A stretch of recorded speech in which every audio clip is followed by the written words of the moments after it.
Bapak Ibu yang dimuliakan Allah Subhanahu wa taala, ketika kita sedang sholat, maka sesungguhnya kita sedang menempelkan tempat paling tinggi, tempat paling mulia, tempat paling terhormat. Tidak ada yang berani megang kening kepala Abdul Somad ini kecuali dua. Pertama, tukang pangkas. Waktu saya sedang pangkas, Pak, gini sikit katanya. Dalam hati, kurang ajar kau. Ya mau gimana lagi? Yang kedua, tukang pas foto. Waktu saya sedang foto, kepalanya terlalu miring, Pak. Katanya, saya miring. Terlalu kanan, Pak. Katanya, terlalu nunduk. Lama-lama maju dia ke depan. Hah, kata dia. Memanglah orang ini cari kesempatan. Saudara yang dimuliakan Allah, setinggi apapun jabatan, harta, kekuasaan, harkat, martabat manusia, ketika dia sedang sholat, dia tempelkan keningnya ke lantai tempat tapak kaki yang diinjak-injak. 7 mesti menempel.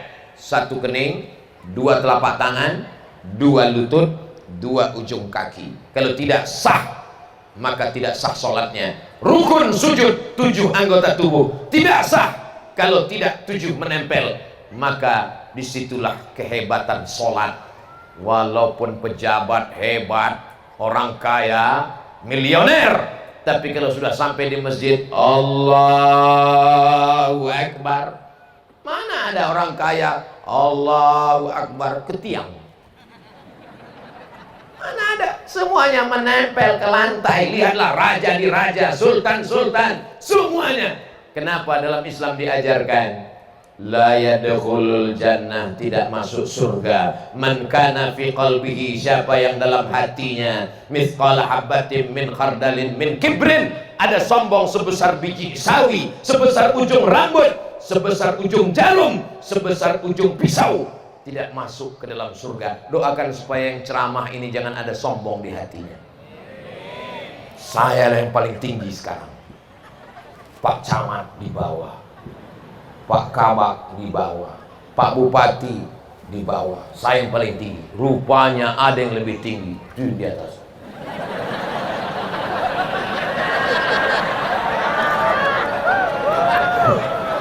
Di atas langit masih ada langit. Ustadz Somad disiapkan pentas, di atas pentas ada karpet, karpet untuk Ustadz 2 lapis, ditanami bunga-bunga yang indah.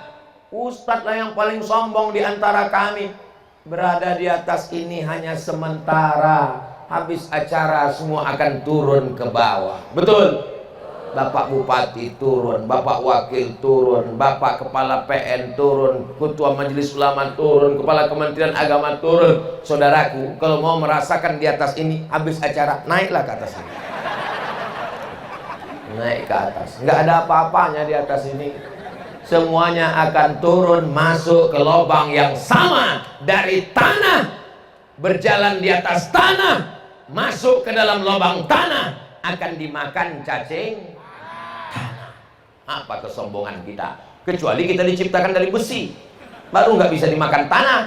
Kita semua dari tanah. Mohon maaf, yang dari besi tolong angkat tangan. Kalau ada yang angkat tangan berarti dia Robocop. Kamu dari apa? Dari besi. Oh, transformer. Kita ini semua dari tanah. Ustaz Somad, kalau memang betul dari tanah, kenapa sifatnya beda-beda? Iya, sesuai dengan tanah. Tanahnya kan beda. Teman saya itu, Pak Ustaz, susah kali bayar utang. Tanah liat. Teman saya itu, Pak Ustaz, bawaannya mau kelahi aja. Tanah sengketa. Tapi tolong, jangan tausiah malam ini dijadikan bahan besok pagi untuk mengukur kawan-kawan. Langsung dipoto dari belakang, langsung update FB. Ini yang pakai baju kotak-kotak, ini tanah liat. Ini yang selalu menimpakan masalah beban kerjanya ke saya, ini tanah longsor. Saya juga yang disalahkan jamaah. Inilah gara-gara dengar pengajian Ustaz Somad. Saudara yang dimuliakan Allah, yang baik-baik semuanya datang dari Allah, yang tidak baik dari hamba Allah yang dhaif. Nabi Muhammad SAW mengajarkan, ittaquz zulma, jangan zalim, jangan aniaya orang. Fa inna zulma zulumatun yaumal qiyamah, karena kezaliman akan menjadi kegelapan pada hari kiamat. Dosa kepada Allah, kita bisa menangis di pintu Ka'bah, ya Allah, Kau tadi nangis kenapa? Kakiku dipijak Afrika. Ada jamaah Afrika besar mijak kakinya, patut dia nangis. Ada satu jamaah umrah, teman saya ini heran, ketika melihat Ka'bah semua nangis, dia nggak nangis, malah heran, kenapa kalian nangis? Ketika semuanya sedang sa'i, gunting rambut, semuanya haru, labbaik Allahumma labbaik. Dia enggak. Sampai pas tawaf wada selesai mau pulang, hilang dia. Teman saya Ustadz membimbing umroh, nyari kemana bapak ini, gawat nih kalau sampai hilang, bertanggung jawab pemerintah Saudi Arabia, lari nanti kena tuntut travel, kita dicabut izin. Ketemu rupanya dia sedang menangis di bawah pintu Ka'bah. Ditanya sama pembimbing, katanya bapak nggak bisa nangis, ini kok nangis? Saya nangis Pak Ustadz. Apa yang bapak tangiskan? Yang saya tangiskan, kenapa selama ini saya nggak bisa nangis? Ternyata sampai saatnya hati itu luluh, remuk, redam, dan kita bisa menangis. Tapi tidak semua air mata ungkapan kesedihan, kepiluan. Ada makhluk yang badannya tidak punya pori-pori. Kita kalau lagi kepanasan, keluar keringat dari pori-pori kita. Tapi ada makhluk nggak ada pori-porinya. Dia mengeluarkan keringat dari matanya. Itu makhluk namanya buaya. Makanya air matanya belum tentu air mata kesedihan, tapi disebut dengan air mata buaya. Buaya ini memang luar biasa. Dia kalau lagi di laut, ganas luar biasa. Nampaknya orang di atas perahu, terkapnya langsung. Ada orang berenang, tangkapnya langsung. Itu kalau dia masih di air. Tapi kalau dia sudah naik ke atas, lembutnya bukan main. Hai sayang. Namanya buaya. Tahu semua. Hati-hati adik-adik yang masih gadis, waspadalah. Tapi jangan macam-macam. Buaya darat sekarang bukan cuma menangkap yang gadis, janda-janda juga waspada. Istri orang pun juga hati-hati. Mudah-mudahan semuanya diselamatkan dari buaya-buaya. Ya Allah, malam ini yang hadir adalah pecinta Nabi Muhammad SAW.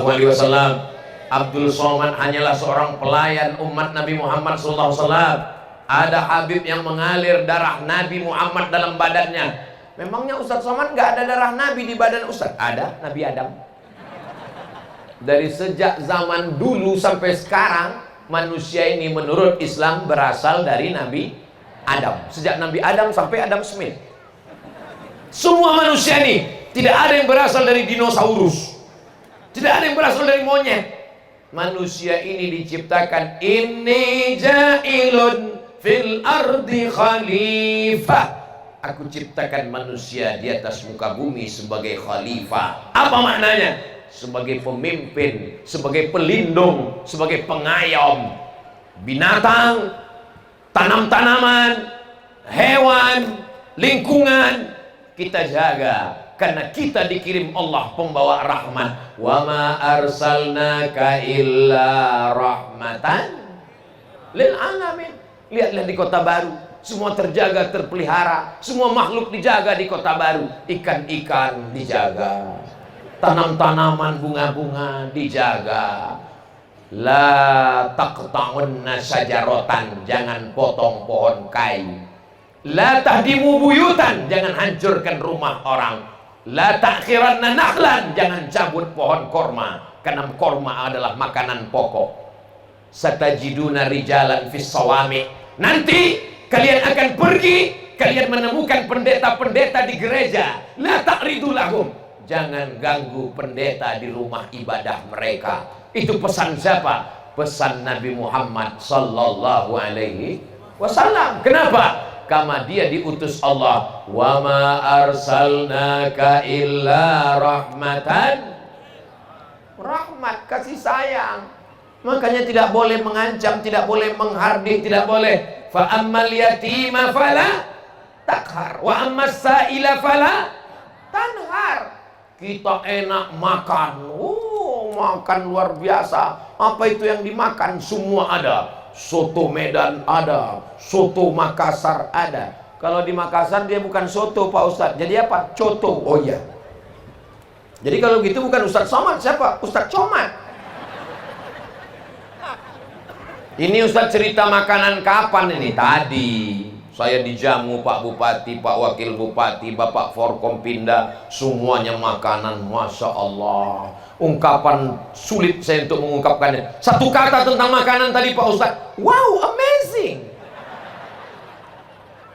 Luar biasa makanannya. Saya tadi mau ceritakan, tapi nggak usah lah saya ceritakan. Itu menyakitkan hati Bapak Ibu.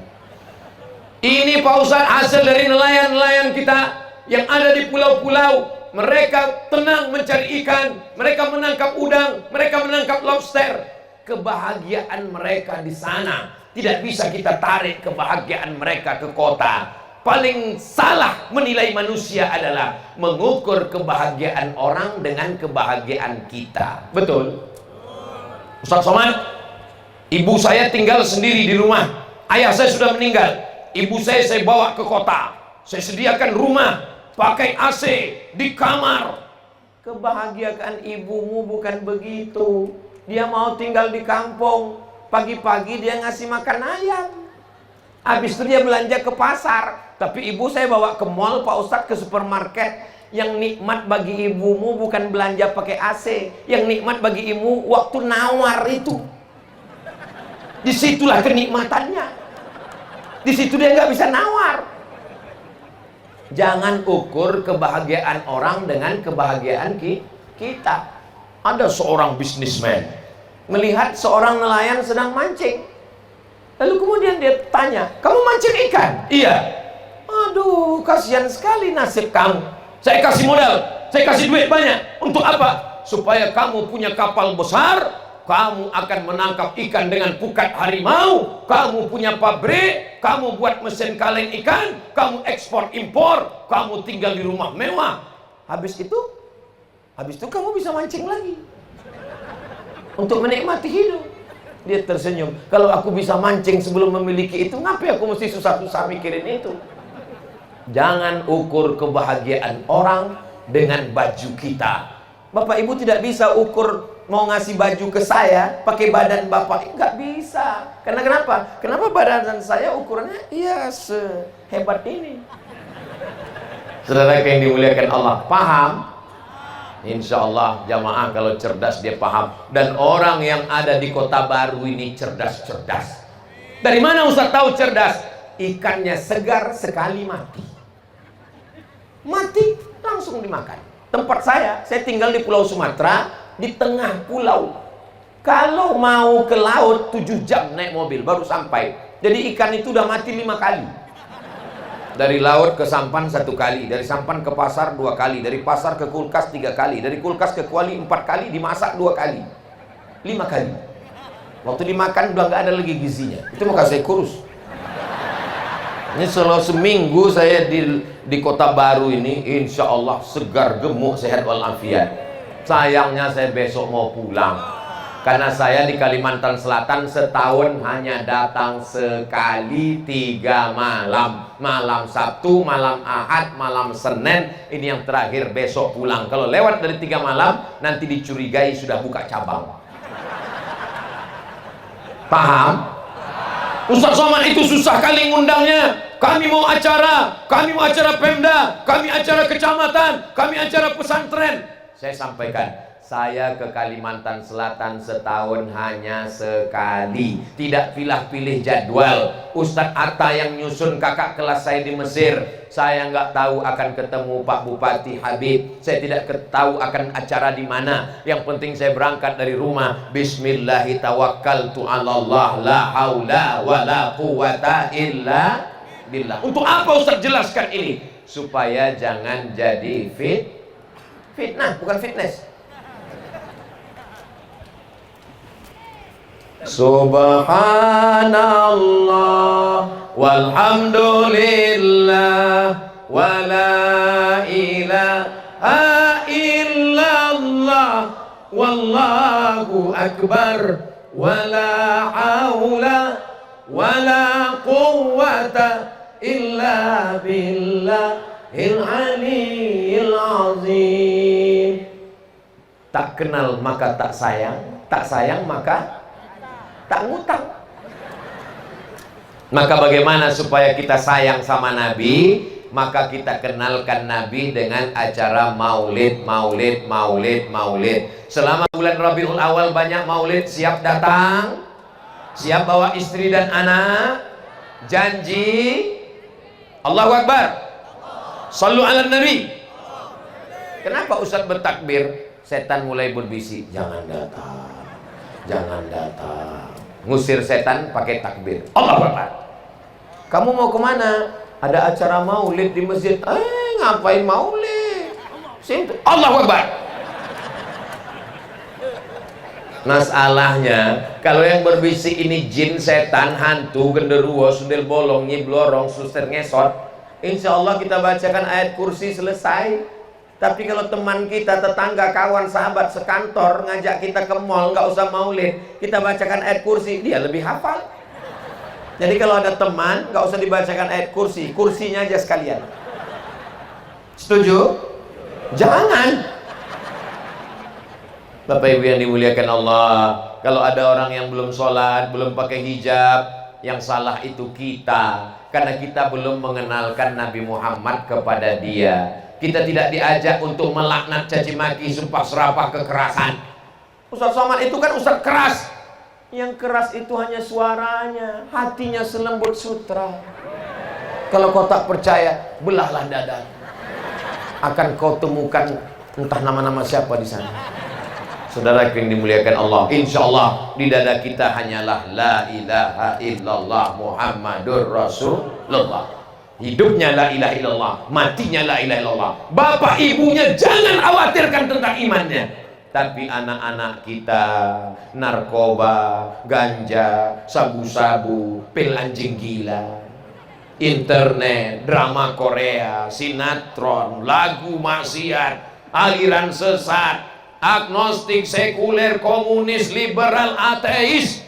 Ya Allah, selamatkan anak-anak kami yang ada di kabupaten ini, ya Allah. Menjadi anak-anak yang selamat dunia akhirat, selamat dari LGBT, selamat dari pergaulan bebas. Maka salah satu penangkalnya adalah maulid. Bawa saja acara maulid. Datang, duduk, dengar. Datang, duduk, dengar. Ngantuk-ngantuk dikit, lawan. Nggak lawan, nggak bisa terlawan, tidur kan? Setuju? Oh, setuju pula jemaah. Bapak Ibu yang dimuliakan Allah Subhanahu wa taala, saya di mana-mana biasanya tausiah 60 menit, kecuali di Kota Baru. Ini sudah di luar kode etik. Tadi saya berdiri jam 9 kurang 15, sekarang sudah jam 10 pas. Rupanya saya sudah berdiri 75 menit. Kita tahu kalau saya tambah 1 jam masih kuat? Masih semangat? Masih siap? Saya nggak kuat. Saya malam ini mau pulang langsung ke Asam-Asam. Saya dikasih tahu Ustadz nyebrangnya jangan sampai lewat jam 12. Kalau nggak kita nginap di sini Pak Ustadz. Besok kita mau ngejar Asam-Asam. Dari Asam-Asam manis-manis. Dari Asam-Asam langsung ke Banjarmasin. Habis Asam Masin. Habis itu baru pulang naik pesawat sore. Mudah-mudahan kita tidak pernah berpisah, karena kita selalu bersama dalam doa. Saya yakin dan percaya saya sehat sampai hari ini karena didoakan saudara saya dari Kota Baru. Saudara saya di Kota Baru 4 tahun mendoakan saya, ya Allah sehatkan Ustaz Somad, panjangkan umurnya, ya Allah datangkan dia ke Kota Baru. Sampai akhirnya dia datang. Setelah dia datang ke sini terserah, ya Allah, mau mati-matilah dia situ, ya Allah. Di akhir majelis mari kita berdoa, mudah-mudahan Kota Baru tetap baldatun thayyibatun wa rabbun ghafur. Pemimpinnya adil dan amanah, hasil alamnya melimpah ruah, rezeki kita mengantarkan ke Baitullah, anak cucu kita semuanya soleh dan solehah, keluarga sakinah mawaddah warahmah, mati husnul khatimah di surga bersama Rasulullah sallallahu alaihi wasallam. Ala hadhihi niyah, untuk niat yang baik ini. Al-Fatihah.